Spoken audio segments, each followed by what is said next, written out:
नमस्ते, जय हिंद। दिन भर की टॉप इंपॉर्टेंट इंटरनेशनल अपडेट्स पर आपका स्वागत है। आज की टॉप हेडलाइंस। रिसेंटली एक रिपोर्ट पब्लिश होती है जिसमें पता चलता है कि आज भारत, चीन, रूस, अमेरिका के बीच जो भी गतिविधियां चल रही हैं, इसको लेकर के चीन के राष्ट्रपति शी जिनपिंग ने मार्च 2025 में ही भारत के प्रधानमंत्री, राष्ट्रपति सबको एक गुप्त पत्र लिखा था। दूसरी खबर भारत जापान से है, जहां पर भारत और जापान के बीच शिखर सम्मेलन टोक्यो के अंदर पूरी तरीके से संपन्न हुआ और आंकड़े सामने निकल के आए हैं कि अब भारत और जापान किस दिशा में काम करेंगे, टेक्नोलॉजीज, कौन सी नई पार्टनरशिप, कौन से नए सेक्टर्स को शामिल किया गया है, सारी डिटेल्स जानेंगे। तीसरी खबर भारत, ऑस्ट्रेलिया, अमेरिका से है, जहां पर ऑस्ट्रेलिया ने साफ कह दिया है कि हम नहीं चाहते किसी भी तरीके का टैरिफ हम पर लगे और भारत पर भी जिस तरीके का टैरिफ लगाया गया है हम इस चीज का समर्थन भी नहीं करते हैं। लास्ट अपडेट, प्रधानमंत्री मोदी 31 अगस्त को चीन यात्रा पर रहेंगे और चीन यात्रा से पहले ही ट्रंप की तरफ से बयान आया है, जहां पर उन्होंने फिर भारत को अपनी डायरेक्शन में झुकाने की कोशिश की और कहा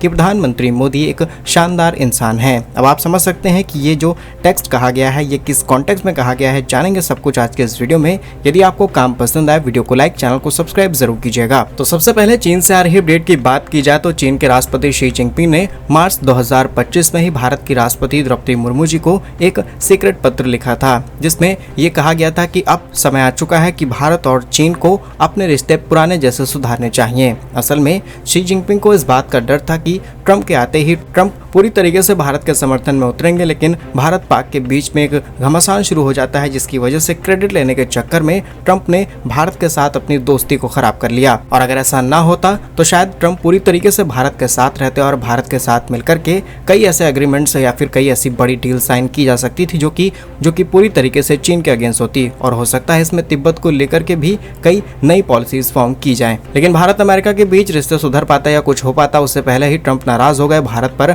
25%, उसके बाद रूस से तेल खरीदने पर 50% टैरिफ लगाया गया और अब ट्रंप को डर है कि भारत चीन बहुत ज्यादा क्लोज ना जाए। और अब शायद भारत और चीन दोनों की मजबूरी बन चुकी है, क्योंकि चीन को भी ट्रंप ने चेतावनी दी है कि आने वाले 1 से 1.5 महीने के भीतर अगर कोई एक इंपॉर्टेंट डील साइन नहीं की जाती है चीन और अमेरिका के बीच में, फिर चाहे चीन क्रिटिकल मिनरल्स को रोक दे या फिर अलग अलग सप्लाई चेन डिस्टर्ब कर दे, मैन्युफैक्चरिंग सप्लाई को डिस्टर्ब कर दे, इसके बावजूद भी चाइना पर 145% से लेकर के 200% तक टैरिफ इम्पोज कर दिया जाएगा, जो कि डायरेक्टली चाइना की इकोनॉमी को इम्पैक्ट करेगा। और शायद ये सारी चीजें शी जिनपिंग पहले ही समझ चुके थे, इसलिए अब पूरी तरीके से भारत का स्वागत किया जा रहा है। आप ये बात जानकर के हैरान हो जाएंगे कि ग्लोबल टाइम्स, जो कि पूरी तरीके से भारत के खिलाफ बयानबाजी करता था, अब वो ये लिखना शुरू कर चुका है कि भारत एससीओ के अंदर, भारत ब्रिक्स के अंदर, G20 के अंदर भारत चीन एक दूसरे के बहुत इंपॉर्टेंट साझेदार हैं। दोनों ही देश एक दूसरे के पड़ोसी हैं, एक लंबा बॉर्डर शेयर करते हैं और तमाम ऐसी बातें जिनके बारे में आप उम्मीद तक नहीं कर सकते थे कि चीन ऐसे स्टेटमेंट देगा, चीन ने कहना शुरू कर दिया है।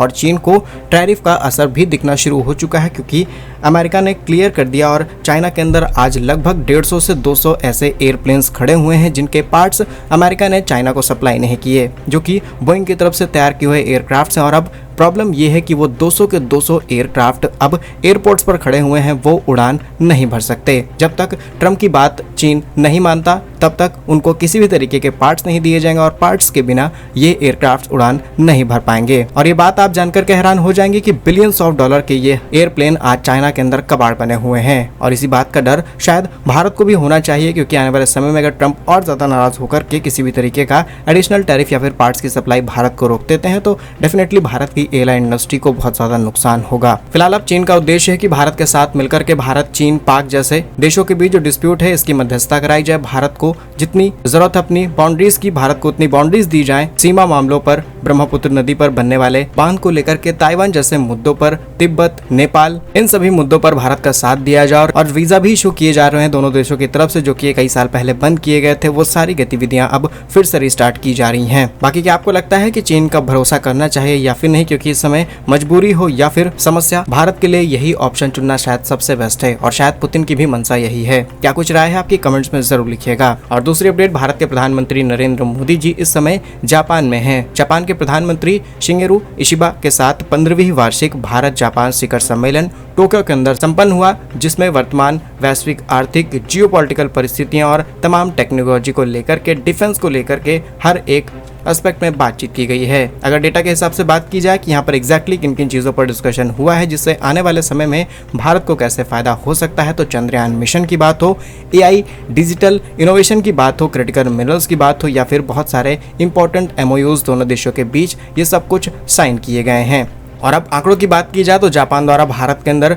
जो निवेश की चर्चा चल रही है वो 2027 तक जो FDI है वो लगभग 5 ट्रिलियन येन से बढ़ाकर के 10 ट्रिलियन येन तक करने की है। ये लगभग दोगुना निवेश की तैयारी है। इसके अलावा बिजनेस प्रपोजल्स की बात की जाए तो वर्तमान में 1400 से भी ज्यादा जापानीज कंपनियां भारत में लगभग 5000 यूनिट्स ऑपरेट कर रही हैं। इसमें कई ऑटोमोबाइल्स, टेक्नोलॉजिकल, इलेक्ट्रॉनिक्स, ये सारी कंपनियां शामिल हैं और अब इनके नंबर्स को और ज्यादा बढ़ाए जाने के प्रपोजल्स रखे गए। अदर सेक्टर्स की बात की जाए तो artificial intelligence, semiconductor, green energy, high speed rail, cleaning, skill development, bilateral trade, इन सभी चीजों पर दोनों देशों ने कई प्रकार के MOUs यानी कि मेमोरेंडम ऑफ अंडरस्टैंडिंग को साइन किया है। चौथी डील डिफेंस को लेकर के है, जहां पर जापान अब अपने डिफेंस कैपेबिलिटीज और ज्यादा डेवलप करना शुरू कर चुका है। ग्लोबल एस्पेक्ट्स को ध्यान में रखते हुए और इंडो पैसिफिक के अंदर क्वाड गठबंधन को मजबूत करना, भारत जापान की साझेदारी और ज्यादा मजबूत करना और चीन के बढ़ते प्रभाव को कंट्रोल करने की भी रणनीति सामने रखी गई है। यानी कि एक तरफ हम चीन से दोस्ती भी कर रहे हैं, लेकिन उन देशों के साथ पूरी तरीके से डिस्कनेक्ट नहीं है जिनके लिए चीन आज भी खतरा है। तो ये बैलेंस बनाना भारत के लिए काफी ज्यादा चैलेंजिंग है और भारत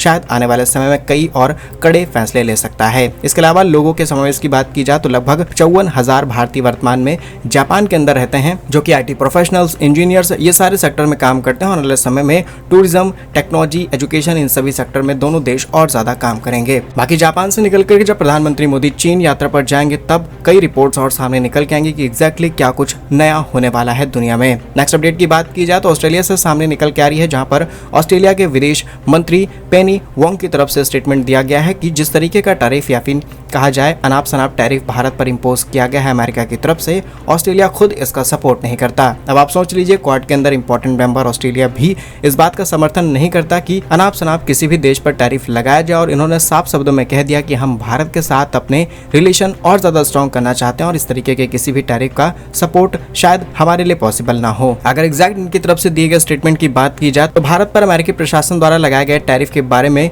वोंग ने कहा कि मैं आपके द्विपक्षीय संबंधों पर टिप्पणी करने का काम आप पर छोड़ती हूं। मैं आपको बता दूं कि ऑस्ट्रेलिया का रुख क्या है। हम टैरिफ का समर्थन नहीं करते। हम युद्धोत्तर आर्थिक व्यवस्था यानी पोस्ट वॉर इकोनॉमिक ऑर्डर तर्क पर विश्वास करते हैं और खुलापन ही विकास को संभव बनाता है, जिसमें ज्यादातर टैरिफ की वजह से दिक्कतें आ जाती हैं और हिंद प्रशांत के अंदर भारत जैसे देश का साथ छोड़ना या फिर भारत जैसे देश से दुश्मनी लेना शायद आने वाले समय में इन देशों को दिक्कत दे सकता है। अगर भारत पूरी तरीके से चीन और रूस के साथ चला गया तो डेफिनेटली पूरी दुनिया दो डायरेक्शन में बढ़ जाएगी और फिर देखने वाली चीज रहेगी कि कौन किसका साथ देता है। डेफिनेटली भारत, चीन और रूस के इंटरेस्ट के खिलाफ जितने भी देश जाएंगे उनके लिए दिक्कत बढ़ती रहेगी और ये बात ऑस्ट्रेलिया भी अच्छे से समझ रहा है। बाकी इस पर आपकी जो भी राय है कमेंट्स में जरूर लिखिएगा। लास्ट अपडेट की बात की जाए तो प्रधानमंत्री मोदी कुछ दिनों बाद चीन की यात्रा पर जाएंगे और चीन यात्रा से पहले ही अमेरिकी राष्ट्रपति ट्रंप ने एक बार फिर दावा किया है कि उन्होंने भारत और पाक के बीच जो हुआ एक बड़ा ऑपरेशन था उसमें परमाणु जंग को रोकने से मदद की है, अहम भूमिका निभाई है और क्रेडिट लेने की पूरी कोशिश की है। लेकिन इसके बावजूद भी